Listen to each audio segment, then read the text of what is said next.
우리가 함께 묵상하고 나눌 말씀은 디모데후서 2장 1절부터 13절까지 말씀입니다. 먼저 성경을 한번 펴보시기 바랍니다. 디모데후서 2장 1절부터 13절까지입니다. 오늘 메시지의 주제는 예수 그리스도의 충성된 사람입니다. 오늘의 주제는 예수님은 충성된 사람을 찾으신다는 것입니다. 그러면 성경에서 이야기하는 충성됨이 무엇인지 우리가 살펴보기를 원합니다. 제가 먼저 본문을 읽기 전에 성도들이 혹시 펜이 있으면 제가 포인트를 해줬으면 하는 부분들을 한번 밑줄을 먼저 긋고 성경을 봉독했으면 좋겠습니다. 먼저 2장 2절에 충성됨,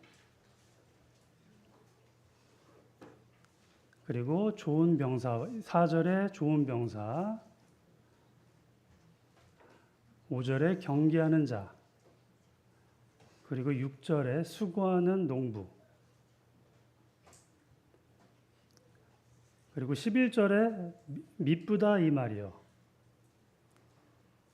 그리고 13절에 우리는 미쁨이 없을지라도, 그리고 주는 항상 미쁘시니. 제가 먼저 읽어드린 이 단어들은 충성과 상당히 연결되어 있는 단어들입니다. 그리고 성도님들께서 이 미쁘다라는 단어를 보게 될 때 이 문장을 어떻게 이해하고 해석해야 되지라는 생각을 하셨는데요. 오늘 저와 함께 충성된 그리스도인이 무엇인지 바라본다면, 그리고 말씀 말미에 가면 이 말들이 자연스럽게 이해가 가실 거라고 생각됩니다. 말씀 먼저 봉독하도록 하겠습니다. 2장 1절부터 13절까지 홀수절은 형제님, 그리고 짝수절은 자매님이 교독해서 읽도록 하겠습니다. 자, 읽겠습니다. 시작. 내 아들아, 그러므로 너는 그리스도 예수 안에 있는 은혜 가운데 강하고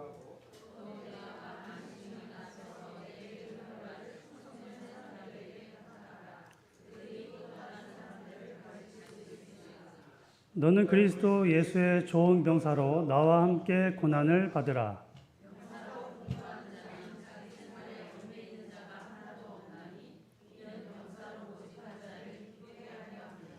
경계하는 자가 법대로 경계하지 아니하면 승리자의 관을 얻지 못할 것이며,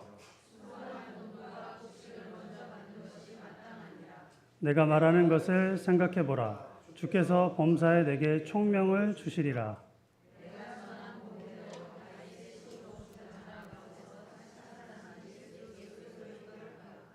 봉으로 말미암아 내가 죄인과 같이 매이는 데까지 고난을 받았으나 하나님의 말씀은 매이지 아니하리라.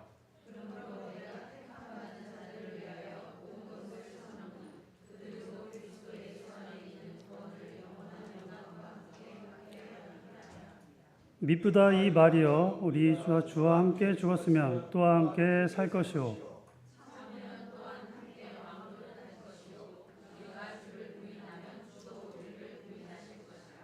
우리는 미쁨이 없을지라도 주는 항상 미쁘시니 자기를 부인할 수 없느니라. 먼저 그 1절을 보면 내 아들아, 그러므로 너는 그리스도 예수 안에 있는 은혜 가운데 강하라 라고 사도 바울이 먼저 이야기하고 있습니다. 사도 바울은 디모데가 처한 상황을 그 누구보다도 잘 이해하는 사람이었습니다. 당시 에베소 교회 장로였던 디모데의 처한 상황은 다음과 같습니다. 대외적으로는 이교도들의 어떤 종교들, 이방 문화들로 둘러싸여 있었습니다. 그리고 당시에는 네로 황제 치하에 있기 때문에 상당히 많은 기독교인들이 심한 박해가 있었습니다.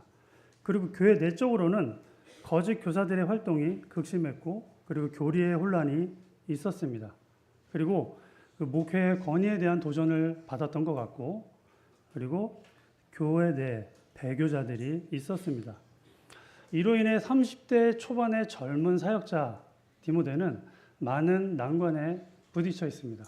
30대 초반 정도면 누굴까요? 여기 앞에 있는 의진 형제, 정천 형제 정도 나이의 장로 형제님이 디모데가 에베소에서 사역을 하고 있고, 이런 어려움 가운데 있었다는 것입니다.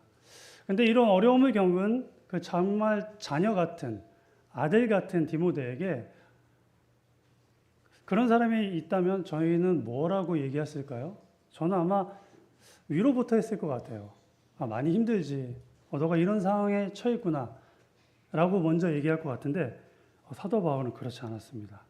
1장 7절에 보면 복음과 함께 고난을 받으라 라고 이렇게 명령문으로 이야기하고 있습니다. 이러한 강경한 바울의 권면을 생각해 볼 때 저희는 먼저 이렇게 잘못하고 있는 사람이 있고 어려운 사람이 있으면 이렇게 강경하게 명령으로 얘기해야지 라고 하면 안 됩니다. 왜냐하면 디모데와 바울은 정말 많은 기간 함께했던 사역자요 동지입니다. 바울의 2차 전도 여행 시작하면서부터 15년간 디모데와 사도 바울은 서로 교제하고 동공동락한 전우와 가까운 전우애가 넘쳐난 사이였다라는 것입니다. 이런 디모데에게 사도 바울은 편지를 한 것입니다. 이 편지를 받았을 때 디모데는 어떤 심정이었을까요? 그때 당시 바울은 어디 있었죠? 바로 감옥에 있었습니다. 감옥에서 보내온 선생님의 편지. 그리고 이 당시쯤이면 거의 대부분의 사도가 요한을 제외하고 다 순교했을 것입니다. 자신이 그렇게 존경해왔던 지도자들, 선생님들, 그 예수님의 제자들이 거의 대부분 순교했어요. 그리고 마지막 남은 사도, 요한을 제외한 사도 바울도 이제 그 생의 마지막 순간에 가 있었습니다. 디모데는 이제 자신의 문제를 함께 나누고 고민하고 도움을 받을 사람이 이제 없어지는 것을 뜻합니다. 그런 디모데에게 사도 바울은 고난을 당하라 라는 말로 그를 권면하고 그 특유의 방법으로 그를 위로하고 있는 것입니다. 그리고 바울은 이 난관을 이겨낼 수 있는 비결을 1절 말씀에 소개하고 있습니다. 바로 그것은 예수 안에 있는 은혜 가운데 강하라 라는 것입니다. 정말 이 비결, 은혜 가운데 강하다, 이 말은 정말 어려운 것 같아요. 신앙생활을 저도 많이 하고 성경을 배우는데도 그리고 주님을 삶 속에서 경험하는데도 이 하나님의 은혜는 잘 알 수가 없어요. 표현하기도 너무 힘듭니다. 왜냐하면 그 크기와 깊이를 헤아릴 수 없기 때문입니다. 이것은 하나님과 함께 삶을 동행한 시간만큼 그리고 하나님을 경험한 경험만큼만 이해할 수 있는 것이기 때문입니다. 그리고 이 하나님의 은혜는 정말 놀라운 힘이 있는데 바로 이것입니다. 이 은혜는 그 현상을 바라보는 시각을 아예 바꿔줍니다. 그것으로 극복할 수 있게 또한 해줍니다. 이것은 예수님이 십자가에 못 박히실 때 여실히 드러나게 됩니다. 누가복음 23장 34절에 예수님이 이런 말씀을 하십니다. 이에 예수께서 이르시되 아버지 저들을 사하여 주옵소서 자기들이 하는 것을 알지 못하나이다. 예수님은 그 당시에 자신을 십자가에 못 박았던 유대인들과 로마인들에게 이런 이야기를 하였습니다. 은혜는 바로 이런 힘이 있습니다. 아무리 나를 대적하고 나를 미워하는 사람이 있어도 하나님의 은혜를 경험하면 나에게 일어나는 일들을 다른 관점으로 보게 됩니다. 오히려 그들을 긍휼히 여기는 마음이 생기게 된다는 것입니다.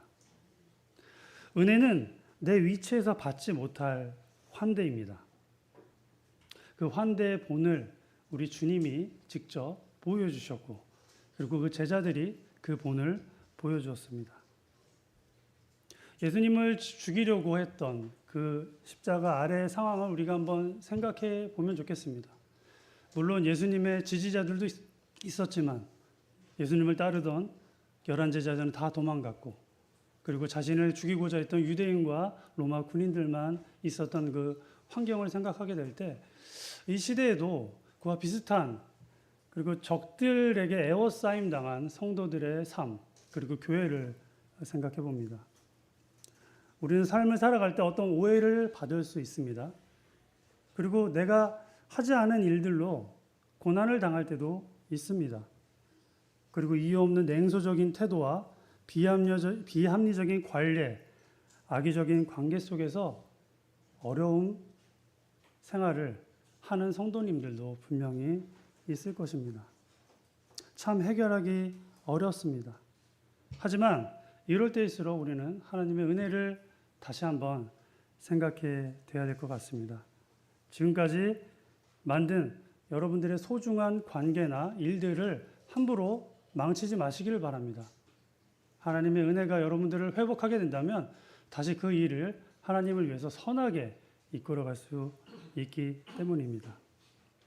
정말 우리 대부분의 성도들은 교인들뿐만 아니라 구도자들도 마찬가지입니다. 이런 어려운 가운데 살고 있습니다. 그럼에도 불구하고 이 어려운 가운데서 묵묵하게 충성된 사람들이 일어난다는 것입니다. 2절 말씀 보시겠습니다. 또 내가 많은 증인 앞에서 내게 들은 바를 충성된 사람에게 부탁하라. 그들이 또 다른 사람들을 가르칠 수 있느니라. 이 말씀을 보면서 한 가지 의문점이 생겼습니다. 왜 바울은 모든 사람에게 이 말씀을 부탁하라고 하지 않았고 왜 충성된 사람에게만 요청을 했을까요? 저도 이해가 안 되는 말씀이었어요. 저 같으면 모든 사람이 다 이 일을 했으면 좋겠기 때문입니다. 그런데 사도 바울은 이 일을 하기 위해서는 이런 디모데와 같은 상황에 있는 사람들이라면 충성되지 않으면 그 일을 해나갈 수 없기 때문이라고 생각합니다. 성도님도 혹시 파레토의 법칙이라고 아십니까? 20, 80에 대한 법칙이라고도 합니다. 이 얘기는 뭐냐면 개미를 놓고 실험을 하면 이런 현상이 벌어집니다. 100마리의 개미가 있으면 그 100마리의 개미 중에 20마리의 개미만 아주 열심히 일합니다. 그리고 80%의 개미는 아주 게으르게 일을 하지 않는다고 합니다. 즉 20마리의 개미가 거의 대부분의 일들, 필요한 80%의 일들을 해나간다는 것입니다. 그리고 더 신기한 건 그 일을 하지 않는 그 80%의 개미를 따로 떼서 실험을 하면 그 80마리의 개미 중에 또 20%는 충성스럽게 일한답니다. 그리고 나머지 그 80마리 중에 80%는 또 일을 안 하고 탱자탱자 돈다고 합니다. 정말 신기하죠? 이게 왜 이게 법칙은 아닌 것 같은데 우리 사회 속에서 이런 현상이 너무 많이 벌어지는 것 같아요. 우리 사회를 보더라도 상위 20%의 납세자가 전체의 80%에 대한 세금을 냅니다. 예. 그리고 회사에 가도요, 모든 사람이 똑같이 일하는 것 같지만 그렇지 않습니다. 20%의 사람이 80%의 소득을 창출합니다. 신기하죠? 그런데 우리 교회는 어떤가요? 저는 우리 교회는 100% 모든 성도님들이 다 충성됐으면 좋겠습니다. 여기 퍼센트는 나와 있지 않지만 모든 성도님들이 바로 이 충성된 일꾼이 되었으면 좋겠습니다. 이 말씀의 가치를 아는 사람만이 충성될 수 있습니다. 그렇기 때문에 사도 바울은 아마도 충성된 사람에게 말씀을 맡기라라고 이야기했던 것 같습니다. 1장 13절에 디모데후서 1장 13절 14절을 제가 읽어드리겠습니다. 너는 그리스도 예수 안에 있는 믿음과 사랑으로서 내게 들은 바 바른 말을 본받아 지키고 우리 안에 거하시는 성령으로 말미암아 내게 부탁한 아름다운 것들을 지키라. 이렇게 각 절마다 지키라라고 2번이나 말을 했습니다. 지켜야 될 이유는 뭐냐면 무엇으로부터 우리가 공격받고 있기 때문입니다. 성도님들이 제자리에 있을 수 없어요. 우리가 가만히 있으면 뒤로 밀리게 됩니다. 사도 바울도 이것을 알기 때문에 디모데에게 더 체근했던 것 같아요. 고난을 받고 이 문제를 돌파하라고 이야기했던 것 같습니다. 위로보다 바울은 디모데가 이런 일들을 난관을 돌파하기를 원했던 것 같습니다. 여기서 지키다라는 말은 각각 다른 용어들을 헬라어 원어에서는 다른 용어들을 사용했는데요. 첫 번째 지키다는 붙잡다라는 말입니다. 꽉 붙잡아라. 너가 갖고 있는 그 말씀들을 바울에게로 들은 사도들에게 들은 그 복음의 말씀을 꽉 붙잡아야 됐습니다. 왜냐하면 그 당시에 너무 많은 이단적 가르침이 많았고 눈만 돌리면 이교도의 가르침들이 흘러 넘쳤기 때문입니다. 성도님들, 오늘 하루 그리고 지난 한 주 말씀으로 꽉 붙들어 사셨습니까? 두 번째 지키다라는 말은 보호하다, 수호하다 이름입니다. 무언가를 지켜야 될 때 쓰는 단어입니다. 우리의 삶은 너무나 많은 공격을 받기 때문에 저희들이 잘 방어하지 못하면 우리의 자녀들 그리고 교회 학교에서 교육을 받고 있는 성도들 그리고 구도자들을 빼앗길 수 있습니다. 저희들은 이 충성된 사람들은 바로 이런 부분에 많은 고민과 생각을 집중해야 될 것 같습니다. 이 붙잡고 보호하는 것은 정말 책임감을 가진 사람들의 몫입니다. 작게는 가정에서 부모들이 생계와 자녀들의 교육을 책임지고 있습니다. 이런 내 가정을 지키기 위한 부모들의 희생은 우리가 잘 알고 있습니다. 그것도 우리 가정 속에서 항상 볼 수 있는 것입니다. 근데 이런 가정뿐만 아니라 우리 영적인 공동체, 교회도 마찬가지입니다. 제가 최근에 다른 교회 성도들과 대화할 수 있는 기회가 있었는데 수도권에 있는 그 모임 중에 한 40%에서 50%는 교회 학교가 없다고 들었습니다. 그리고 새로 개척되는 교회보다는 통합되거나 분열되는 교회들이 더 많다는 얘기를 들었을 때 상당히 위기감을 느꼈습니다. 과연 우리의 신앙이 다음 세대로 전달되어질 수 있을까라는 고민을 사도 바울도 역시 똑같이 했던 것 같습니다. 전달되기 위해서는 그 말씀의 전달자들이 필요했는데 그것이 바로 디모데후서 2장에서 얘기하고 있는 충성된 사람들입니다. 디모데후서 2장 2절 말씀은 저에게 개인적으로 되게 뜻깊은 말씀입니다. 저의 학생의 선생님이셨던 형제님이 이 2장 2절 말씀을 제 마음에 심어주셨어요. 혹시 예전에 제 간증을 들으셨을지 모르겠지만 저희가 하도 그 표독스럽고 그 뻔뻔하게 안 믿는 걸 다 아는데 믿은 척 하니까 저를 가스레인지 불로 손을 확 갖다 댔던 그분입니다. 이제 중3 때 그렇게 구원을 받고 고등학교 1학년 때 이제 침례를 받았습니다. 그 침례를 받자마자 저에게 그 선생님께서 이 말씀을 저에게 가르쳐 주셨어요. 이 말씀이 뭔지도 모르고 받았던 것 같습니다. 어쩌면 신앙이 처음 연글던 시기였기 때문에 뭘 알겠습니까? 좋아 보였습니다. 왜냐하면 뭔가 내가 책임 있는 사람이 된 것 같았고 말씀을 나에게 맡긴다고 하니까 되게 기분이 좋았던 것 같아요. 그래서 이 말씀을 붙들기 시작했습니다. 그리고 이 말씀에 충성된 사람처럼 돼가려고 노력했던 것 같아요. 그리고 저도 모르게 서원을 했습니다. 고등학교 1학년 때. 하나님, 저는 이 말씀처럼 하나님의 말씀을 잘 지키고 다른 사람에게 가르칠 수 있는 선생님이 되고 싶습니다. 라고 서원을 했었어요. 그러고 나니까 신기하게 정말 때에 맞춰서 저에게 말씀을 가르쳐줄 좋은 선생님들을 붙여주셨고 그 말씀을 배울 수 있는 좋은 기회도 제게 허락해 주셨습니다. 이 말씀이 심겨진다라는 건 참 놀랍고 신기한 경험인 것 같습니다. 그 충성됨이 뭔지도 잘 모르고 책임을 져본 적도 없는 그 10대 청소년에게 이 말씀이 심겨졌고 제가 살아가는 삶의 방향이고 제가 어려울 때마다 이 말씀을 보게 해서 바른 방향으로 제 삶을 지향했기 때문입니다. 저의 갈 길을 알려주는 나침반과 같은 말씀이었습니다. 제가 10대 시절 이렇게 이 말씀을 듣고 하나님을 섬기고자 이렇게 헌신했던 것처럼 동일한 말로 여기 계신 학생들과 청년에게 한번 이 말씀을 다시 한번 읽어드리겠습니다. 또 내가 많은 증인 앞에서 내게 들은 바를 충성된 사람에게 부탁하라. 그들이 또 다른 사람들을 가르칠 수 있느니라. 바로 하나님에 대한 충성됨을 드러내는 아주 중요한 말씀입니다.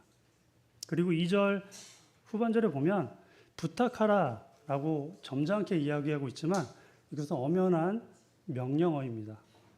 한글에서는 되게 부탁하듯이 해줄래? 이렇게 표현했지만 원어를 보면 명령어예요. 사도 바울이 디모데에게 너가 충성된 사람을 보면 이것을 잘 타일러서 부탁하게 아니라 데려와서 시키는 겁니다. 우리는 너무 얌전한 것 같아요. 어떤 사역을 맡길 때 뭔가 어떤 좋은 프로세스를 거쳐서 예의 있게 뭔가 와서 내가 일을 할 사람인가 아닌가, 내가 자격이 되나 안 되나 되게 타진을 오래 하고 하는 것 같아요. 근데 뭔가를 일꾼들이 말씀을 부탁하거나 사역을 부탁할 때는 그럴 만한 이유가 있는 것입니다. 할 만한 사람이니까 부탁을 하는 거예요. 그리고 될성 부르기 때문에 시키는 겁니다. 젊은 학생, 청년, 그리고 장년 형제 여러분, 자매 여러분, 어떤 일이 맡겨졌을 때 아멘으로 화답하셨으면 좋겠어요. 청년들, 저를 계속 제 눈을 피하는 청년들이 있어요. 네, 아멘 안 하시네요. 제가 왜 이러는지 아실 겁니다. 이 말씀은 현재를 사는 우리에게도 동일합니다. 믿을 만한 사람에게 부탁하라. 충성된 사람에게 부탁하라. 정말 이것은 정말 복된 말씀인 것 같아요. 하나님의 일을 한다라는 게 얼마나 신기하고 놀라운 일입니까? 하나님이 사람에게 원하시는 충성됨이 나에게도 적용되는지, 그리고 그 충성됨이란 어떤 것인지 한번 4절, 5절 말씀, 5절, 6절 말씀을 통해서 배우기를 원합니다. 제가 3절, 4절을 읽어드리겠습니다. 너는 그리스도 예수 안에 좋은 병사로 나와 함께 고난을 받으라. 병사로 복무하는 자는 자기 생활에 얽매이는 자가 하나도 없나니 이는 병사로 모집한 자를 기쁘게 하려 함이라. 네, 아마도 사도 바울이 이 병사를 얘기했을 때 이 에베소에 있었던 성도들이나 그리고 디모데는 이것을 너무나 잘 알 수 있었을 것 같아요. 왜냐하면 이 당시 로마는 세계 최강의 군대를 보유하고 있었습니다. 한 군단에 6천 명씩 있었고요. 그 6천 명의 한 군단이 28개가 있었고 그 제국의 수도 제국을 방위하고 있었습니다. 그 군세가 얼마나 강력하냐면 로마 군대가 주둔하고 있는 주둔지를 보면 감히 쳐들어올 마음이 생기지가 않는답니다. 거의 하나의 도시처럼 진지를 구축한대요. 도저히 싸울 수 없을 만큼 강력한 힘을 갖고 있는 것입니다. 여기서 얘기하는 그 로마 병사들의 군율이 얼마나 강력하냐면 이런 말도 있습니다. 로마 군인들은 전갈에게 쏘여도 움직이지 않는다라는 말이 있습니다. 전갈독이 얼마나 강력하냐면 물리자마자 발이 타오르는 듯한 느낌을 받는다고 합니다. 불로 지지는 느낌이죠. 근데 움직이지 않는다는 거예요. 과장된 말이긴 하죠. 이것은 무엇을 얘기하냐? 바로 그들이 자신의 안위와 신체 건강, 고통보다는 더 중요한 가치가 있다라는 것입니다. 그것은 바로 우선순위에 관한 문제입니다. 바로 그 군인들은 더 높은 우선순위에 의해서 자신의 삶이 통제되고 있었다는 것입니다. 이 말씀을 통해서 우리에게 우리 삶의 우선순위가 어디 있냐라고 물어보는 것과 유사하다고 볼 수 있습니다. 충성된 신자는 자기 생활에 얽매이지 않습니다. 예수님을 따르지 않는 어떤 우선순위에 문제가 있던 사람들이 복음서에 많이 등장합니다. 누가복음 9장 57절에 보면 선생님 가시는 곳이 어디든지 따라가겠습니다 라고 했는데 예수님이 나는 머리 둘 곳조차 없어 라고 하니까 돌아갑니다. 그리고 누가복음 9장 59절에서 60절에 보면 부모의 장례를 치르고 돌아오겠다는 한 청년이 나옵니다.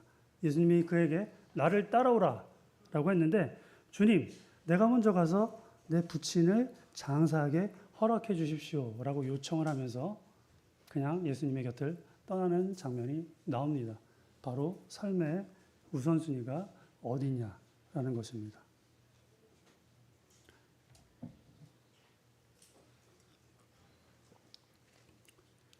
저는 이 우선순위를 생각할 때마다 좀 민망한 게 있었어요. 왜냐하면 하루를 보면 그 삶의 대부분을 저한테만 쓰거든요. 일하고, 밥 먹고, 그 가족들이랑 생활하고, 총량을 따졌을 때 내가 정말 하나님과 만나는 시간이 얼마나 되지? 라고 물어보면 이 우선순위에 대한 말씀을 할 때마다 제가 좀 민망하고 좀 구멍에 숨고 싶은 생각을 했습니다. 저는 단순하게 시간의 총량이 많다, 적다로만 판단했습니다. 하지만 하나님은 우리의 삶을, 우리의 삶이 드려지는 걸 어떻게 판단하실까요? 하루에 11조를 드리는 게 쉽지 않아요. 하루에 2시간 이상씩 주님만 만나고 성경만 읽고 기도하고 예배 드리는 거를 1년 하는 거 쉽지 않습니다. 저도 개인적인 훈련을 위해서 긴 기간 시간을 가져봤는데 물론 자의보다 타의에 가깝죠. 시키는 걸 하면서 쉽지 않습니다. 하루에 30분도 우리가 주님과 만나서 대화하고 말씀을 읽고 묵상하는 시간이 주어지지 않을 때도 있습니다. 성도님, 우리의 삶에서 일요일과 그리고 수요일 저녁 시간을 드러낸 상태에서 우리를 한번 생각을 해봤으면 좋겠어요. 그때 우리는 어떤 사람입니까? 교회 예배당에 앉아있으면 어쨌든 저희가 예배를 드리는 어떤 참여자로서 이 자리에 있잖아요. 근데 그거 빼고 교회에 없는 시간, 나는 누구일까? 직장에서 동료들과의 관계에서 나는 친절한 사람인가? 학교에서 나는 친구들을 배려하고 공부에 최선을 다하고 있나? 이런 생각을 해봐야 될 것 같아요. 그리고 우리는 일상을 하나님께 드려야 돼요. 우리가 말씀 보는 시간, 예배당에서 예배드리는 시간, 성경 공부하는 시간뿐만 아니라 우리의 삶의 일상을 모두 하나님께 드린다면 찬송가의 가사처럼 내 모든 삶이 행동이 주 안에 있으면 그것이 모두 하나님께 드려지는 것이잖아요. 그런데 이것을 잘 몰랐을 때는 뭔가 교회에 오고 복음을 전하고 성경 공부를 하고 큐티를 하고 기도하고 가정 예배 드리는 시간만 하나님께 드린다라고 생각을 했던 것 같습니다. 하지만 우리의 삶의 우선순위가 이런 생각의 어떤 그 시작점부터 바뀐다면 저의 사소한 모든 것이 하나님께 드려질 수 있다라는 것을 저는 배우게 됐습니다. 이건 단순히 교회 안에서의 예배당 안에서의 사역뿐만 아니라 교회 바깥에서의 사역 또한 마찬가지라고 저는 생각을 합니다. 직장에서 일이, 학교에서 공부가, 자녀를 양육할 때 그 모든 어떤 자세와 태도가 주님 안에서 이루어진다고 한다면 그곳에서 자연스럽게 우선순위가 바로 서게 되고 모든 삶이 하나님께 영광될 수 있다라고 저는 생각해 보았습니다. 자, 5절 말씀, 충성의 두 번째 예입니다. 경계하는 자가 법대로 경계하지 아니하면 승리자의 관을 얻지 못할 것이며. 자, 운동선수는 규칙대로 경기를 해야 됩니다. 아무리 빠른 속도를 갖고 있다고 해도 규칙을 지키지 않으면 승리자의 면류관을 딸 수 없습니다. 2011년에 대한민국에서 세계 육상 선수권 대회가 있어요. 그때 누가 왔냐? 지금 현재도 세계 기록 100m 단거리 달리기 기록 보유하고 있는 우사인 볼트가 왔어요. 그래서 전 국민이 결승전에 기대하고 있었어요. 아, 드디어 우사인 볼트가 2009년에 세웠던 자신의 세계 기록을 갱신하겠구나 라고 했는데 어떻게 됐죠? 아시는 분은 아세요. 부정 출발로 탈락했어요. 아쉽게도 2010년에 개정이 됐어요. 그 전까지 2번까지 봐줬거든요. 한 번 실수해도 2번째 제대로 출발하면 봐줬는데 2010년에 한 번만 부정 출발해도 아웃이다. 우사인 볼트가 결승전 뛰지도 못하고 우사인 볼트의 러닝메이트가 금메달을 땄습니다. 네, 황당하고 재밌는 사건이죠. 이것처럼 우리는 법대로 경기를 해야 됩니다.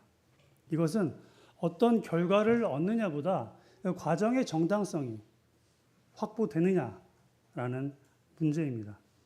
무엇을 성취하느냐가 아니라 어떤 방식으로 어떻게 얻었느냐가 더 중요한 것입니다. 그렇기 때문에 우리는 하나님 나라의 법, 성령의 법에 의해서 이런 것들을 잘 돌봐야 될 것 같습니다. 매일 말씀을 묵상하면서 그 성경을 연구하고 배우면서 바른 제사로 하나님의 성령의 법을 이행하는 것은 그리스도인의 의무입니다. 법은 아무리 좋다 한들 그 법을 잘못 해석하거나 잘못 적용했을 때 엄청난 문제를 일으킵니다. 저는 이제 최근에 헌법을 본 적이 있습니다. 헌법을 봤는데 우리나라 헌법이 독일에서 수입한 거라 거의 완벽한 헌법을 이미 보유하고 있었던 거예요. 공화국이 바뀌면서 수정이 되긴 했지만 그렇게 많은 부분이 바뀌지 않습니다. 근데 저희 역사를 보면 어떤 역사들이 있었죠? 헌법이 유린되는 역사들도 있었고, 공권력이 시민들을 탄압하는 역사도 있었고, 법이 잘못 해석돼서 일반인들이 어려움을 겪었던 경험들이 우리는 역사를 통해 많이 봅니다. 문제는 법이 아니에요. 법은 이미 1공화국 시대의 법을 잘 갖다 놔도 지키는 사람이 잘 지키고자 한다면 괜찮습니다. 문제는 법을 해석하는 사람들이 잘못 해석했을 때 문제가 발생되는 것 같습니다. 요즘 시대의 그 독서하는 방법, 그 독법이라고 하는데 상당히 좀 우려스러운 부분들이 있습니다.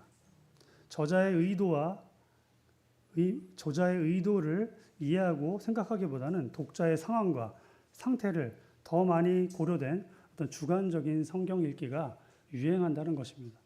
안타깝게도 기독교인들의 큐티도 이런 방향으로 진행되고 있다라는 어떤 연구 결과도 있었습니다. 송찬호 교수님이 말씀을 볼 때 이렇게 하라고 얘기해 주셨던 게 기억나요. 너무 자주 얘기해서 머리에 박혀 있는 것이 있는데 문자적으로, 문화적으로, 문맥적으로 성경을 읽을 것을 강조하셨습니다. 우리의 성경하는 어떤 습관들이나 방법들을 잠깐 돌아봤으면 좋겠습니다. 우리가 성경을 읽을 때 지나치게 문장과 문맥을 쪼개 읽지 않나요? 그리고 연관성이 있다고 생각되는 단어들을 문맥과 의미와 상관없이 짜집게 한다면, 그리고 그것을 연결해서 새로운 의미를 도출한다면 교훈은 할 수 있지만 말씀이 의미한 바는 아닐 것입니다. 저희가 3년 전에 아침 시간에 성경 해석의 원리라는 그 엠마오 성경학교 교재를 배운 적이 있어요. 그때 첫 시간에 이런 말씀을 하셨습니다. 강사께서 성경은 우리를 위해 쓰여졌지만 우리에게 쓰여진 건 아니다. 이게 무슨 의미인지 아시겠습니까? 우리 모두를 위해서 쓰인 것이지만 지금 현재를 사는 우리에게 쓰여진 건 아니기 때문에 시간과 문화와 배경의 간극을 메울 수 있는 어떤 노력들이 필요하다는 것입니다. 그리고 최소한 성경을 어떤 문맥적으로 그 장으로 읽으면 이런 실수를 많이 하지는 않을 것 같아요. 가장 안전한 것은 성도님들이 그 연대기 성경 있는 표대로 읽으시면 가장 좋습니다. 그리고 성경을 보면 요즘 짧은 주제가 적혀 있어요. 지금 디모데후서 1장 3절부터 제 성경에는 18절까지 복음과 함께 고난을 받으라. 그리고 2절에서는 예수 그리스도의 좋은 병사라고 해서 그 성경의 어떤 단락을 임의대로 나눠놓고 주제를 부여했습니다. 단락과 단락을 넘어가고 주제가 바뀔 수도 있어요. 근데 이런 것들을 방지하기 위해서는 바로 이런 장별로 성경 읽기 또는 문맥별로 성경 읽기가 되어진다면 이런 성경을 오독하거나 잘못 해석하는 실수를 많이 줄일 수 있다고 생각합니다. 법대로 경기를 하려면 법을 잘 해석하는 그런 노력과 그런 자세가 저희들에게 있으면 좋겠다라는 생각을 해봤습니다. 그리고 경기를 하게 될 때 모든 사람이 면류관을 받지는 않잖아요. 로마 당시에 면류관은 딱 1등만 상을 준다고 했습니다. 근데 여기서 기록된 사도 바울의 이 말씀을 보면 승리의 면류관은 누구에게 주어질까? 이것은 이제 사도 바울의 다른 편지들을 통해서 많이 알 수 있습니다. 고린도전서 9장 24절에는 다름질하는 자로 표현을 했고, 디모데후서 4장 7절에는 선한 싸움을 싸우고 달려갈 길을 마쳤으니라고 하면서 운동장에서 달리고 있는 그 선수를 묘사하는 사도 바울의 어떤 묘사들, 표현들이 많이 등장하게 됩니다. 여기서의 그 달리기는 무엇일까요? 우사인 볼트 뛰는 거 보셨나요? 100m 달리기 선수들 뛰는 거 보셨어요? 정말 최선을 다해서 전력 질주합니다. 사도 바울이 얘기한 거는 그냥 경보, 아래 천천히 걷고 빨리 걷고 그냥 뛰고 조깅하는 그런 수준을 얘기한 게 아니라 전력 질주를 얘기한 거예요. 전력 질주해라. 당연히 여기 있는 말씀들은 그 성도들끼리 경쟁하라 이런 게 아닙니다. 그런 태도를 가지고 전력 질주하는 태도를 가지고 신앙을 충실히 수행하라는 것입니다. 이 당시 선수들은 경기장에 들어서고 뛰기 전에 맹세를 합니다. 10달 동안 혹독한 연습과 트레이닝을 받기로 맹세를 하고 운동선수가 됩니다. 이런 맹세, 하나님께 우리가 구원을 받았을 때, 그리고 내 인생을 주님께 드렸을 때 우리는 어떤 맹세를 하셨습니까? 충성된 일꾼으로서 내가 잘 모임에서, 가정에서, 그리고 학교에서, 직장에서 내가 그런 위치를 차지하고 있는지 한번 고민해 보면 좋겠다는 생각을 했습니다. 6절 말씀 읽겠습니다. 세 번째 충성된 사람의 예입니다. 수고하는 농부가 곡식을 먼저 받는 것이 마땅하니라. 농부는 정말 부지런해야 됩니다. 정말 해가 뜨기 전에 일하러 나가서 저 해가 창창하게 뜨기 전까지 일을 다 마쳐야 됩니다. 부지런해야 돼요. 우리가 먹고 있는 그 농산물들은 그 농민들의 수고와 희생의 결과물입니다. 이 시대에는 희생을 강요하는 게 좀 시대에 뒤처진 일이라고 생각하는 경향이 많은 것 같아요. 워라밸 많이 저희가 듣는데 직장 생활할 때나 가정에서나 이게 우리 삶에 들어와서 어떤 밸런스를 유지하는 것을 상당히 많이 강조합니다. 회사에서도 요즘 그 팀장급들, 그 지도자이신 그 분들은 이런 강의를 받는데요. MZ세대의 워라밸을 이해하는 세미나. 어떻게 하면 그들의 비율을 건들지 않고 잘 끌고 갈 것인가. 심각한 문제라고 여기는 것 같아요. 근데 정말 내 시간, 내 재물, 내 프라이버시가 정말 중요한 세대입니다. 근데 여러분, 가정 안에서 워라밸이 됩니까? 네. 가장 안에서 가장 워라밸의 저해 요소 1번이 누구죠? 다 웃고 계시지만 알잖아요, 누군지. 남편인가요? 네, 자녀. 남편은 돈이라도 벌어오잖아요. 자녀들을 생각하면 제가 자녀를 많이 사랑하지만 이런 그런 뜻에서 얘기하는 게 아닙니다. 해당 이득이 되는 게 없어요. 돈 쓰죠. 정신적 케어 해야 되죠. 때에 따라 맞춰서 음식 먹여야 되죠. 놀아줘야 되죠. 게임기도 사줘야 되죠. 뭐 사달라는 게 왜 이렇게 많은지 모르겠어요. 이게 참 저희 삶의 워라밸의 저의 요소죠. 그런다고 우리 자녀에게 워라밸을 외치면서 나 워라밸 할 거야. 너 앞으로 알아서 먹어. 돈 주면서. 돈도 안 주고 네가 벌어 먹어. 이런 부모 없잖아요. 왜 자식한테는 가정 안에서는 워라밸이 없죠? 왜? 사랑하니까 희생을 기꺼이 하는 것입니다. 희생하지 않는다라는 건 사랑하지 않는다라는 거예요. 희생하지 않는다는 건 돈이 안 되기 때문이에요. 그렇지 않습니까? 여러분, 예수님이 워라밸을 추구하셨다라고 생각해 보시면 얼마나 끔찍할지 상상을 해 보십시오. 예수님이 9 to 6 하셨다. 우선 새벽 기도부터 포기하셔야 되죠. 그리고 최후의 만찬은 일과 후 회식이기 때문에 안 나가셔야 돼요. 최후의 오찬이 되겠죠. 네, 뭐 이런 엉망진창이 됐을 거예요. 새벽에 잡으러 온 군병한테 잠깐 나 9시부터 잡힐래. 이렇게 하실 수 없잖아요. 예수님이 하셨던 삶의 행적들을 보면 정말 아낌없이 자기 자신을 다 내려드렸죠. 자기 자신을 위한 것이 하나도 없으셨어요. 근데 우리는 신앙생활을 하든 직장생활은 뭐라든 워라밸을 외칩니다. 왜요? 희생당하기 싫으니까. 근데 어떡합니까? 하늘의 미랄이 떨어져야지. 내가 죽어야지. 열매를 맺는데요. 이게 성경의 가르침인데 이걸 얘기하지 않을 수가 없어요. 시대는, 세상은 이런 방향으로 계속 갈 겁니다. 교회 안에서도 이런 흐름이 일어날 거예요. 워라밸. 너무 힘들어요. 그럴 수 있어요. 근데 그걸 무시하라는 얘기가 아니라 그런 어떤 부딪힘이 올 때 그들에게 이겨낼 수 있는 힘을 성경의 진리를 가르쳐 줌으로써 극복할 수 있게 도와주는 것이 어른들의 역할이라고 생각합니다. 정말 추수할 일꾼들이 부족합니다. 사람들은 너무 많고 가르쳐야 할 학생들 정말 60명, 70명이 넘는 정말 어린 자녀들부터 160명이라고 했나요? 저희가 그 어린이회, 학생회, 청년회가 정말 돌보아야 될 많은 영혼들이 우리에게 있는 것을 보게 될 때 정말 우리가 수고하지 않으면 사단에게 다 빼앗길 것입니다. 네, 이런 것들을 생각하셔서도 내가 충성된 일꾼이 되어야겠다라는 마음을 가지시면 좋을 것 같습니다. 네, 이제 충성된 세 가지 예를 끝내고 7절로 한번 넘어가 보도록 하겠습니다. 제가 읽어드리겠습니다.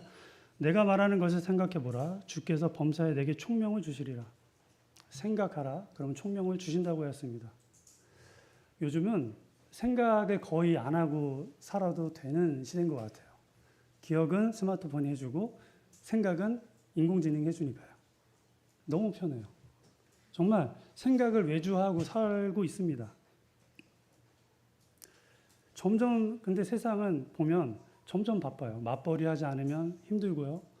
학생들은 학업을 해나가려면 학원을 다니지 않으면 힘든 세상이 됐습니다. 그리고 맞벌이도 부족해서 투잡도 뛰어야 돼요. 힘들면. 계속해서 세상은 우리를 바쁘게 합니다. 여유가 없게 해요. 여유가 없으면 생각을 하지 못해요. 생각을 하지 못하면 하나님의 말씀을 성취할 수가 없습니다. 저는 정말 이 시대야말로 기독교인들이 더 돋보일 수 있는 시대라고 생각이 되어집니다. 말씀을 통해서 우리가 하나님이 무엇을 주시려는지 생각하는 성도들은 가정에서 말씀을 읽고 자녀들과 말씀을 나누고 그리고 가정 예배를 드리게 됩니다. 이 성경이 상당히 어려운 책이에요. 우리 아이들에게 읽으려고 하지만 좀 제가 생각할 때 미안해요. 이게 정말 고대 경전이거든요. 이걸 읽게 하고 어려운 단어를 설명해주고 문맥을 이해하게 하고 가르침을 깨닫게 하는 그 과정들이 생기게 되는데 문해력이 증진되게 되죠. 생각하는 힘이 길러집니다. 그리고 이 말씀들을 삶에 적용하기 위해서 하는 어떤 논리적인 생각들과 사고들이 있습니다. 또 교회에서 암송시키잖아요. 철에 따라 또 계속 충영제님이 보내잖아요. 암송하라고. 그럼 또 암송도 해야 되잖아요, 저희가. 이 시대에 하지 않는 거 저희들이 하고 있어요. 제가 최근에 지금 있는 직장에서 논술 그 시험을 보게 됐는데 한 12,000명의 학생들이 전국에서 왔습니다. 그 논술 시험을 가만히 보니까 시험지를 보니까 우리가 큐티 할 때 하던 거예요. 어떤 글을 던져주고 이것에 대해서 자기 생각을 서론, 본론, 결론에 맞춰서 서술하는 건데 이거 큐티 열심히 하고 가정예배 잘하면 잘할 수 있겠다. 그래도 면접 볼 때도 상당히 유리하겠다라는 생각을 해봤습니다. 아이들에게 공짜로 저렴하게 가장 어려운 책으로 논술 공부를 시키는 겁니다. 저희가. 예, 열심히 시키시기 바랍니다. 학생들 투덜투덜 낼 수 있지만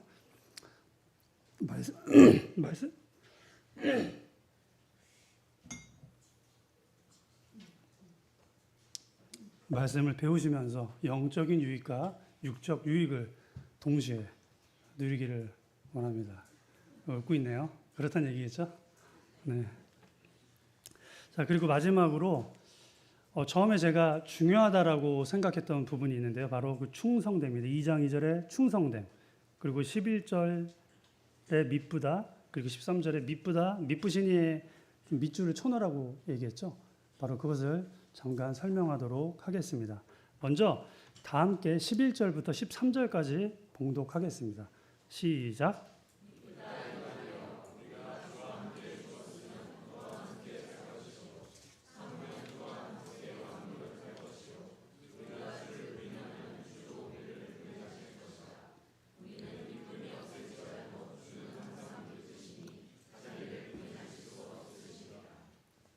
네, 파워포인트를 띄워주시기 바랍니다.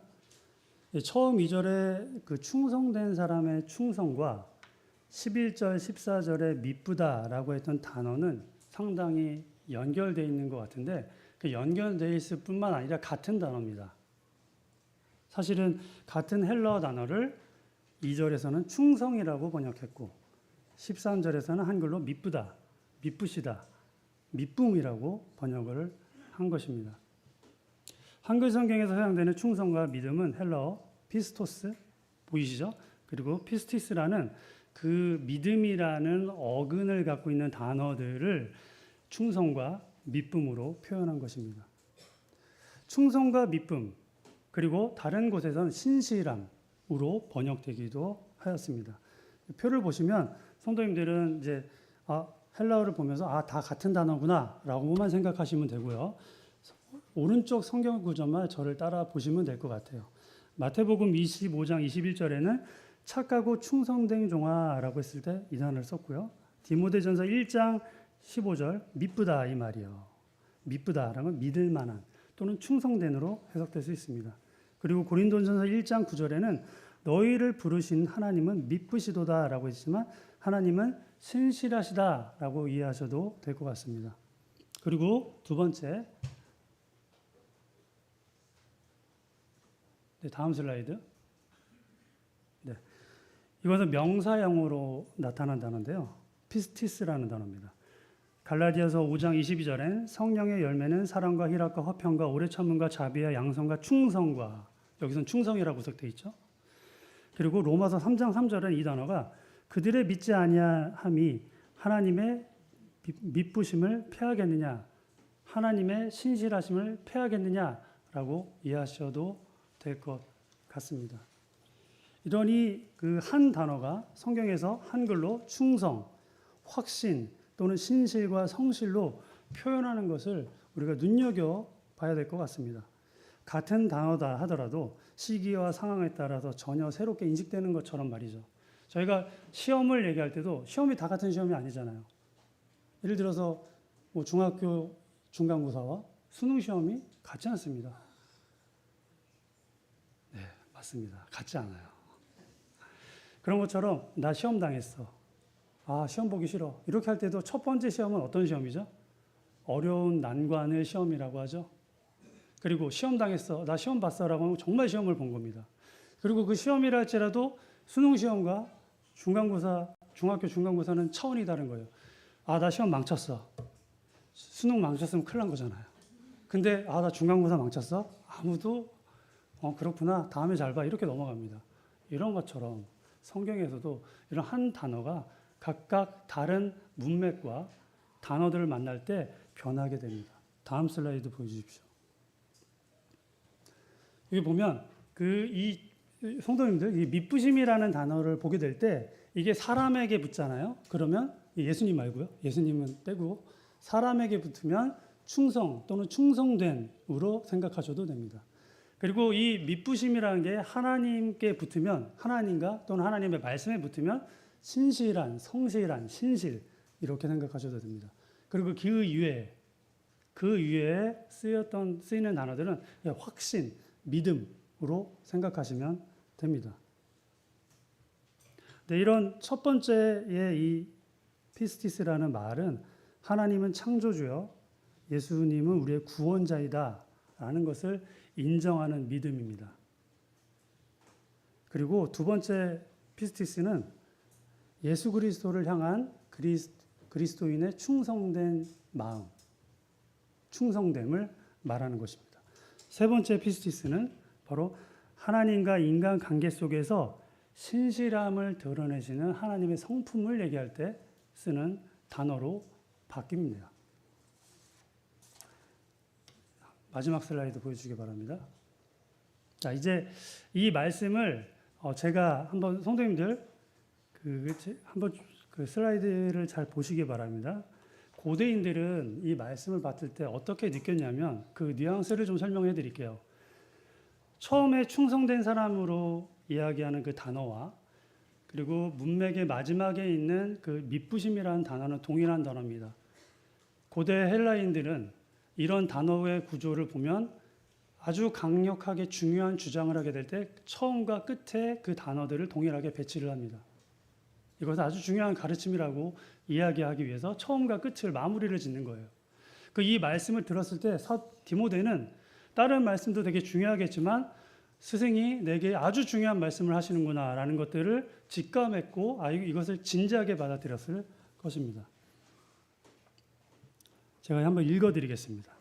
11절부터 제가 의역한 것입니다. 여기 이 문장을 보면 그 녹색으로 표시된 건 뭐냐면 그 가정법으로 되어 있어요. 만약 이게 4번이 나오고요. 한 번만 확실하게 나와요. 이 구조를 또 잘 생각해 보시기 바랍니다. 만약 우리가 주와 함께 죽으실 것이고 만약 우리가 함께 참으면 왕노릇할 것이고 만약 우리가 주를 부인하면 주도 우리를 부인할 것이다. 만약 우리가 충성스럽지 못할지라도 주님은 항상 신실하시다. 이 말씀의 디모데가 어떤 식으로 인식했을까라는 것을 생각해 봤을 때 정말 디모데가 처한 상황이 너무 어렵잖아요. 힘들잖아요.